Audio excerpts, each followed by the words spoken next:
నాగవర్ధను. మా నాన్నగారి పేరు అంజిరెడ్డి. మేము 1994లో మా ఫాదరు మాకు అంతకుముందు బాగా పొలాలుండేవి.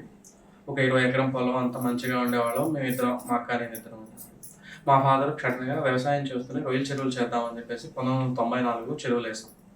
చెరువులేస్తే 2 సంవత్సరాలు బాగా వచ్చినాయి. 96లో తుఫానొచ్చేసి వరదలొచ్చినప్పుడు చెరువులన్నీ వెళ్ళిపోయినాయి మొత్తం పంటంతా పోయింది. అప్పుడు బాగా లాస్ వచ్చింది. ఆ తర్వాత కంటిన్యూస్‌గా 2 ఇయర్స్ లాస్ రావటం వల్ల బాగా అప్పులయిపోయాం. 96లో ఆ రోజుల్లో మాకు రూ. 25,00,000 అప్పయింది. అప్పుడు ఏం చేయాలో తెలియక ఫ్యామిలీ అంతా దిక్కుతోచని పరిస్థితి. మా ఫ్యామిలీలో మా బాబాయ్ వాళ్ళు, మా అత్త వాళ్ళంతా రిచ్‌గానే ఉన్నారు.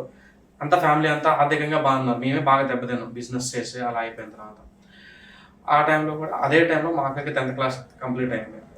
మా అక్క అప్పట్లో జడ్పీహెచ్ స్కూల్‌లో మండలానికి ఫస్ట్ వచ్చింది. కానీ ఇంటర్మీడియేట్‌లో చేర్చే స్తోమత కూడా లేదు. అప్పుడు ఏం చేయాలో తెలియకపోతే ఒకే రోజు పొలంలో మా పొలం అంతా అమ్మేసేసి ఆ పొలాలకి అందరికీ కట్టేసేసాం. కట్టేసి కొంచెం ఒక 4 ఎకరాల పొలం అట్లా పెట్టుకుని అట్లా ఉన్నాం.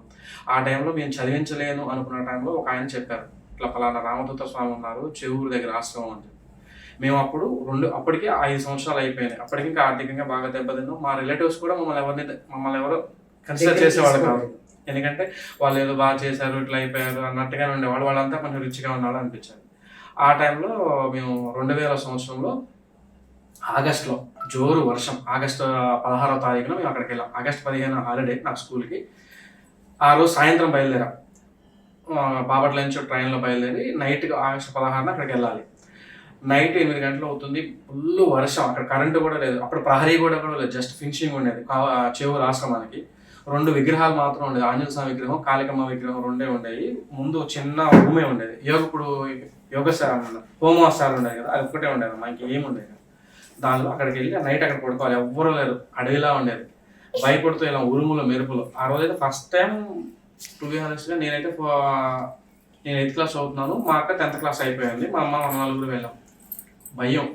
మా అక్క అనేది, నాన్న ఈ అడవిలో ఉంటున్నాం, రైట్ పూట ఎవరైనా వచ్చి ఇలా జంతువులు వచ్చినా ఏంటి పరిస్థితి అని అంత పరిస్థితికి వెళ్ళాం. ఆ రోజు స్వామి 2 రోజులు పొద్దున్నే వచ్చారు, కలిశారు. ఇక అప్పటి నుంచి అలానే చదువుతూనే వచ్చాం. మా అక్కకి మ్యారేజ్ చేసామన్నారు, చేసేసాం. తర్వాత మేము చదువుకోలేను అన్న పొజిషన్లో నుంచి వెళ్దాం మొదలెట్టాం. మేము వెళ్ళినప్పుడు చౌదరి గారని ఇప్పుడు ఆ వెనకమాల కట్టించారు, మెయింటైన్ చేస్తారు కదండి, ఆయన కారులో స్వామివారు ఆయన అంబాసిడర్ కారులో వచ్చాము స్వామి. డైలీ ప్రతి ఆదివారం. అప్పుడు స్వామివారు చెప్పారు, మీరు 21 ఆదివారాలు కంపల్సరీగా ఇక్కడికి వచ్చి పూజ చేసుకోండి, మీకు అంతా మంచిగా అయితే అన్నారు. నిద్ర చేసేవాళ్ళండి. నిద్ర చేసాము. ప్రతి సాటర్డే రోజు నైట్ మా అమ్మ నేను ఇద్దరమే. మా నాన్న మా అక్క ఇంటి దగ్గరే ఉండేవాళ్ళు, కొంచెం చేసుకుంటూ ఉండేవాళ్ళు. అట్లా 14 ఆదివారాలు వెళ్ళిన తర్వాత ఒకసారి ఏదో ప్రాబ్లం అయ్యి సగం దూరం వెళ్ళి తిరిగి వచ్చేసాం. మళ్ళీ స్వామి అన్నారు, మళ్ళీ కంటిన్యూస్ చేయమన్నారు. 21 ఆదివారం మళ్ళీ కంటిన్యూస్ చేసాం. మళ్ళీ కంటిన్యూ చేసి 21 ఆదివారం అక్కడ పొంగల్ చేసి పెట్టాం. అప్పటి నుంచి ఇంకా బిజినెస్లన్నీ మానేసి మంచిగా చేసుకున్నాం. మంచిగానే ఉంది నాకు చదువుకోవడం. నేను ఒకనొక టైంలో మా నాన్న, ఈ పిల్లాడిని ఇంజనీరింగ్ ఏం చేయించు స్వామి, నాకు ఆర్థికంగా దెబ్బతిని ఉన్నాను కదా, పెళ్లి చేశాను, ఇంకా ఇల్లు కూడా లేదు. అప్పుడప్పుడు ఇల్లు కూడా అమ్మేశారు, ఇల్లు కూడా లేదు, ఎలా చేయాలంటే ఏం కాదు నాయన, మీకు అన్ని మంచిగానే ఉంటాయి. అదే టైంలో ఈ అబ్బాయికి ఫ్లైట్ ఎక్కే యోగం ఉంటే చదివించనంటావేంటి, ఇంజనీరింగ్ చదివించు అన్నారంటే ఇంతే అన్నారు. మా అత్త ఇప్పుడు కూడా చెప్తారు. మా ఊర్లో నేను ఇంజనీరింగ్ జాయిన్ అవ్వానంటే అది మాది విలేజ్ అండి, బాపట్ల పక్కనే. అప్పుడు అందరూ అనేవాళ్ళు, ఎందుకు ఇంకా పని చేసుకోవచ్చు కదా, డబ్బులు అయిపోయినా ఆరాటాలు ఎందుకు అన్నట్టుగా ఉండేవాళ్ళు. 2004 ముందు వర్షాలు కూడా పడక ఉన్న పొలం ఉంది, ఒక 4 ఎకరాలు, పంటలు కూడా పండాయి కదా, ఏదో జస్ట్ అలా తినడానికి బరిగొడ్లు ఉండేవి. మా అమ్మ పాలు అట్లా చేస్తే అట్లానే పోషించేవాళ్ళు. ఆ క్షణంలో అప్పుడు డిసైడ్ అయ్యారు, అట్లానే ఇంజనీరింగ్ జాయిన్ అయ్యాను. ఎంసెట్ రావడం, ఇంజనీరింగ్ జాయిన్ అవ్వటం, నేను ఫారెన్ వెళ్ళటం, అన్ని సాఫ్ట్వేర్ జాబ్ చేసుకోవడం అన్నీ పోయింది. ఇప్పుడు మా ఫ్యామిలీలో అందరికన్నా మేమే కొంచెం రిచ్గా ఉన్నాం, అంతా స్వామి. కానీ ఇప్పటికీ చెప్తాను, స్వామి 3 సార్లు డైరెక్ట్గా మా ఇంటికి వచ్చారు.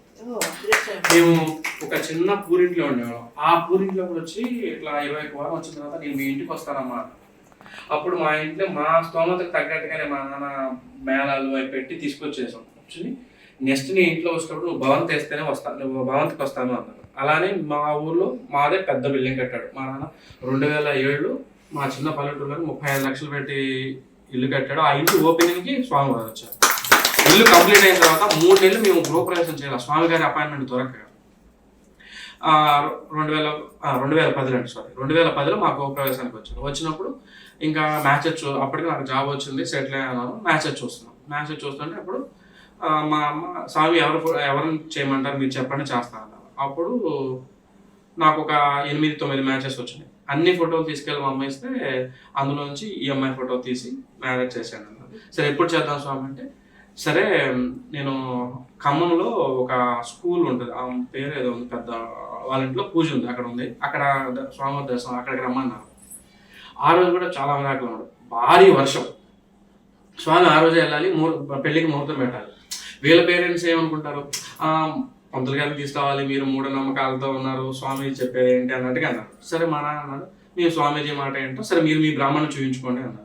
స్వామివారు ఖమ్మంలో ఒక అదేదో గూడెం అంటారు కదా, కోయలగూడెం, చిన్న పల్లెటూరు. ఆ పల్లెటూరులో వెళ్ళటానికి కూడా దారి ఎటు వెళ్ళాలో ఏంటో కూడా తెలియదు. అక్కడ మా అమ్మ మా నాన్న ఇద్దరే వెళ్తూ ఉంటే భారీ వర్షంలో నాకు ఫోన్ చేశారు, అయ్యా ఇక్కడ ఏందో వర్షము, దారి లేదు, ఈ ఊరికి బస్సులు కూడా లేవు, ఎలా వెళ్తే అక్కడ లోపల ఒక చిన్న గుడిలో కూర్చున్నారు. అన్ని పూరీలు అంట ఆ ఊర్లో. అక్కడ ముహూర్తం వచ్చారు. సేమ్ అదే ముహూర్తం వీళ్ళది గుంటూరు సిటీలో ఉన్న కాకాని టెంపుల్ ఉంటుంది. ఆ టెంపుల్లో పంతులు గారు ఏ ముహూర్తం రాశారో స్వామి కూడా అదే ముహూర్తం ఇచ్చారు. ఇంకా అప్పటి నుంచి ఆయన ఇప్పటికీ గత మేము ఇక్కడ హైదరాబాద్లో ఉంటాం కానీ మా పేరెంట్స్ మా నాన్న మిర్చి చేస్తారు, పొలం చేస్తారు అనేది చేస్తారు కదా, స్వామివారి చెప్పే డేట్కే చేస్తారు. ఆయన మాకు కొంతమంది అమావాస్య రోజు చేయకూడదు, ఆ మంగళవారం, మాకు ఆయన ఏ చెప్తే అదే అలానే చేస్తాం. అట్లానే దినదినంగా ఎదిగా మళ్ళీ మళ్ళీ ఇంకోసారి వచ్చినప్పుడు మా ఇంటికి వచ్చారు స్వామి. అట్లా 3 times మా ఇంటికి వచ్చారు. అప్పటి నుంచి వెళ్తాం. మేము వెళ్ళినప్పుడు వెంకటేశ్వర గారు మాకు ఇంకా అగ్రికల్చర్ ఉన్నాయి అన్నీ చూసుకుంటా ఉన్నాను. కానీ మళ్ళీ జాబ్ చేయకపోతే ఇంత చదివి నేను ఇంకా వ్యవసాయం ఏం చేస్తాను అనుకున్న టైంలో ఏంది స్వామి అన్న, ఏం బాగలేదు నాయన అన్నారు.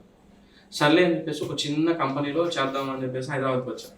వచ్చిన 3 monthsకి మళ్ళీ వాళ్ళే ఫోన్ చేసి పిలిచారు, ఆయన మళ్ళీ రీజైన్ అయ్యారు. ఇప్పుడు అందులోనే పనిచేస్తున్నాను. మా విషయంలో మా అక్క విషయంలో కానీ మా ఫ్యామిలీలో కానీ అంతా స్వామి ఏ చెప్పినట్టు అవుతుంది. ఇప్పటికి మమ్మల్ని ఇన్స్పైర్ అయ్యి చాలా మంది వెళ్ళిన వాళ్ళు ఉన్నారు. మా తర్వాత అక్కడికి